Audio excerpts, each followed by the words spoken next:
I originally planned to get this video out before the end of 2020, but my audio got corrupted and I had to start over. So yeah, here we go. I'm pretty sure a lot of you guys are already aware of the new manga that was brought around in 2020. New manga such as Kaiju No.8, Phantom Serum, Mashle, and many others. Although I found a lot of them to be enjoyable, the one that stood out to me the most was Kaiju No.8. The manga is fairly unique in terms of plot and the art is just perfect. As you can tell from the title, I'm going to talk about what I like about it, the sales, and the overall quality. As this is a review, I'll start off with a spoiler-free overview, with the timestamp on the screen being my review with spoilers, so that you can just stop watching if you're not caught up. Kaiju No.8 is a manga created by Naoya Matsumoto that was released July 3rd, 2020. Our MC is Kafka Hibino, a man in his 30s who lives an unhappy life, working a not-so-good job, and is, well, useless.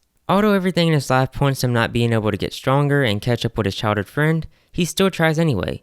Within the first chapter, you get introduced to Reno, a young man with the same ambitions as Kafka, aiming to join the defense force. With him being very young and Kafka also sharing the same dream, they both decide to work together. But due to a series of events, Kafka becomes a humanoid kaiju, putting his life on the path of his dream while also throwing him in some unfortunate situations. In simple terms, kaijus are monstrous creatures that vary in size and power, with some being smarter than others. It is the job of the defense force to train and fight against these monsters. And with our MC getting this newfound power, he once again gets a shot to achieve his dreams, while also still being limited to how much he can actually do. Kaiju No.8 is a pretty good story with the art to back it up. At the time of recording this, the first volume paperback has already launched with over 200,000 copies in circulation, with the manga seemingly being very popular in Japan, as it was #1 trending at the time of its release. The manga does a great job in widening its demographic to a grand scale audience. As the characters' ages range from 18 to 30, it gives many a story with characters to appeal to, which I think played a major role in its success, as it doesn't just bound itself to one demographic. Alright, let's get into the overall review with my thoughts on it currently. Note that it will have spoilers from here on out, so I recommend not continuing if you haven't caught up to chapter 21.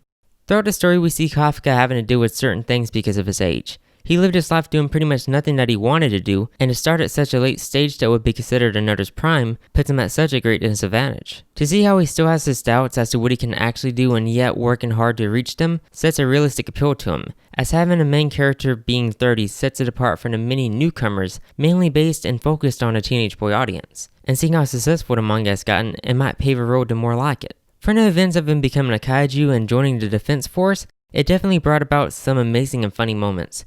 As from how the story is progressing so far, I can see that it's entering the main storyline of this arc, as we are finding out more about the characters and are getting introduced to another kaiju that could take the form of a human, which definitely makes you wonder about the many other kaijus that we have yet to see, and if there are maybe some hidden within the defense force. The overall plot gives it much to work with, so I don't expect it to die out anytime soon. Not to mention we get amazing character growth within the first 20 chapters, with Reno showing that he's putting in effort and it's obvious that he's getting stronger and becoming a more reliable character. I find it nice that his whole reason for getting stronger shifted from just his own to doing it so that he can protect Kafka and prevent situations where he might have to expose himself. But well, Kafka still had to go kaiju mode, but you get the point.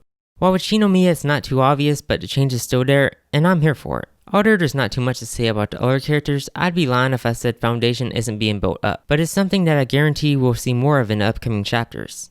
I mean, Sword Guy's pretty cool. On a real note, I can't wait to see what the later arcs will bring and how the world will expand. Seeing how well it's going in such a short amount of time gives this one a lot of promise. I definitely see Kaiju No.8 being up there with some of the biggest manga. With the art and the storyline being as good as it is right now, mixed with the big numbers it's doing, it has more than the potential to be the biggest Shonen Jump manga. But that's not to ignore the currently previous big manga, because you know, they are like leagues above, but well, that's just my opinion, but only time will tell. Anyway, that's going to be all. I hope that you guys have a great day, stay safe out there, and accomplish whatever you set out to do. And yeah, peace!